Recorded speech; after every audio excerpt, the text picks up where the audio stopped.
Sa inyong dalawa, napakahalaga ang araw na ito dahil haligi ng tahanan at ilaw ng tahanan at mahalaga yung pundasyon.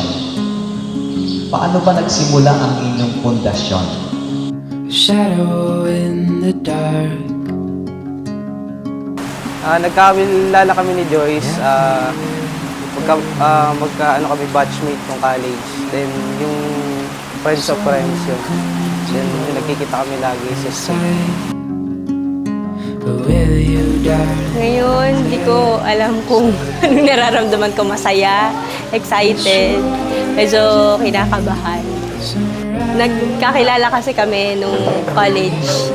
Tapos, suplado kasi yun. Dati kasi may girlfriend siya, tapos ako, sabi ko sana hindi man siya katulad niya, yung mga traits niya. Even river walks. Si Joyce ay, ano yan, madaling mabugnot. Pero ano yan, napakabait mga alaga, pagmahal sobra.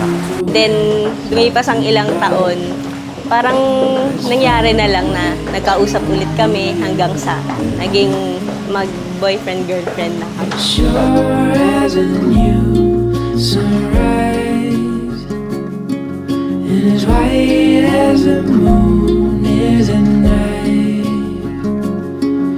As sure as a new sunrise, forever in your life.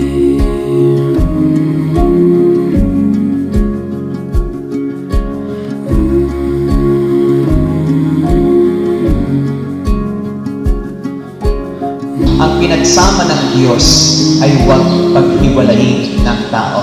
Bagamat ang pundasyon ninyo ay ang inyong friendship, pero higit sana na ang pundasyon nyo ay ang Diyos. Si Lord na nagsabi, ang pinagsama ng Diyos ay hindi dapat paghiwalayin ng tao. Fast forward thinking, would you rewind and let us in? Bukal ba sa iyong loob ang iyong pagparito upang makaisang dibdib si Harold na iyong pakamamahalin at paglilingkuran habang buhay? Harold, bukal ba sa iyong loob ang iyong pagparito upang makaisang dibdib si Joyce na iyong pakamamahalin at paglilingkuran habang buhay? Honored away here, thrown out in the wreckage, didn't want this in my circling and paces. You gathered all the wreckage and you made this safe. And something about you. Sa panahong kayo ay magkalayo, huwag niyong kalilimutan ang pundasyon. Huwag niyong sasayangin ang pundasyon. Pull me closer now, where you hold it all together, seamless and bound. Run into arms we found, where you hold it all together, hold it all together, safe and Ayan, si Joyce, nung time na tawag dito, doon ako sa kanila parang nakatira. Yung mga tawag dito, hindi niya kayang gawin. So, ako yung gumagawa normally.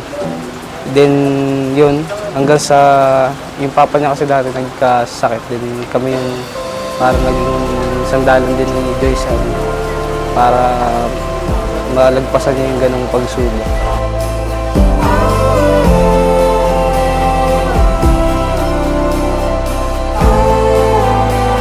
Jowa, ito na yung araw. Hindi natin nakalain na abot tayo sa ganito, pero talagang trinabaho din nating dalawa. Maraming salamat sa lahat ng ginawa mo para sa akin, hindi lang para sa akin, para din sa pamilya. closer now,